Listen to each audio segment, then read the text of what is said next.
Hey, I'm Brian. And I'm Charlie. And welcome to POP ATL. POP ATL started back in 2012. We actually started as a store called Prince of Peace, and that's where the POP came from, the POP. We started selling t-shirts that I designed. I'm a graphic designer. We screen printed in the back of the store as an extra service. Then we had the inkling to get the direct-to-garment printer so we could expand and sell a lot more designs. And here we are.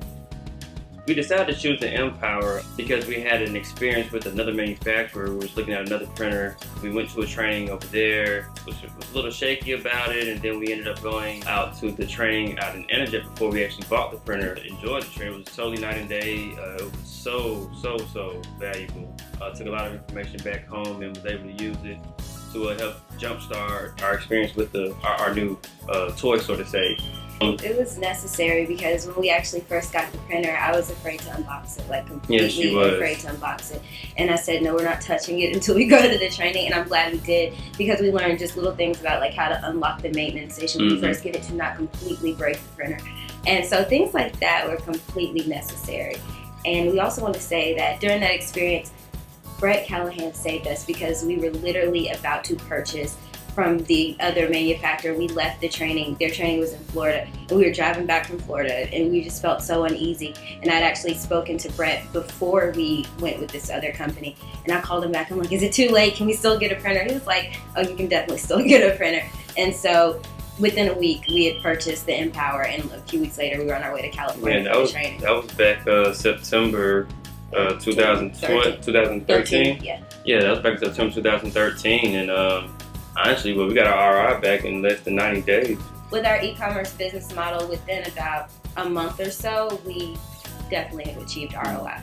And like 5 seconds later, we bought our second. Yeah, so we bought the second one because it was just we were getting overwhelmed with the orders and everything, and we couldn't keep up with just one. So it was time to get another one, and we called Brett. He hooked us up with another one. Our marketing has actually been a little bit interesting because our business is twofold. About 80 to 90% of it is e-commerce with our own designed and branded products, and about 10% of it is like contract jobs. With the contract jobs, they've pretty much been word of mouth. We've done very minimal marketing just to be able to do full color printing in the city. There are a lot of printers, even in the warehouse complex where we are. There are probably about 8 to 10 t-shirt companies in this complex. I believe we are probably the only one with a direct-to-garment printer. That has helped market itself. The only other concentrated marketing effort that we've done is we are known for our dozen shirts for $100 special, and that has just marketed like wildfire. So we don't have to get too in depth with our custom marketing because that one special alone is enough to get people to try us. And then after that, we kind of have customers for life. I kind of handle the social media arm, Instagrams and Twitters and things of that nature, Tumblrs and Pinterest. And it's pretty cool. We get to engage with our customers, and a lot of people think we're this gigantic company because of, I guess, the illustrious graphics that Charlie provides and everything. But you know, we're a small company. It's good to engage with our customers and get to know them a little better. And you know, a lot of people are overwhelmed getting into the direct-to-garment market because they're only used to dealing with screen printers and only having limit on colors and things of that nature. So it's kind of funny when we tell them, hey, well, you don't have to worry about a color limit, we don't have to worry about a minimum, and they're looking at me crazy like, what do you mean? What do you mean? Yeah. And we tell them, hey, you know, we can cover that, you know, get as creative as you want. And with Atlanta being a growing city with art and everything of that nature, we're getting a lot of artists and stuff.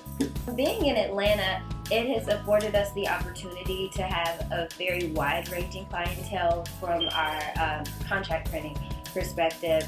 A lot of the Fortune 500 companies like Coca-Cola are based here, and we provide services for them.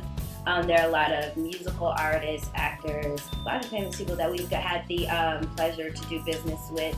One of the most funny, most well-known one is the Ryan Gosling, where Macaulay Culkin wearing Ryan Gosling, that really confusing shirt. We made that for them. We've just gotten a chance to work with a lot of different people. The e-commerce has definitely allowed us to expand and get our printed shirts all over the world. There's almost no, we've shipped to every continent except for Antarctica and almost every country. We've expanded a lot actually since in just a year and a half with having the printers. Like you said, we've moved shops 3 times. We always like to have kind of our businesses and our homes connected, and that's worked well for us. We normally do like creative loft type spaces. So we moved most recently in August to a large warehouse. Can't tell it, but we're in a warehouse. but we're pretty sure within the year we're going to be moving again. So there's been a lot of expansion and growth, and we've been doing everything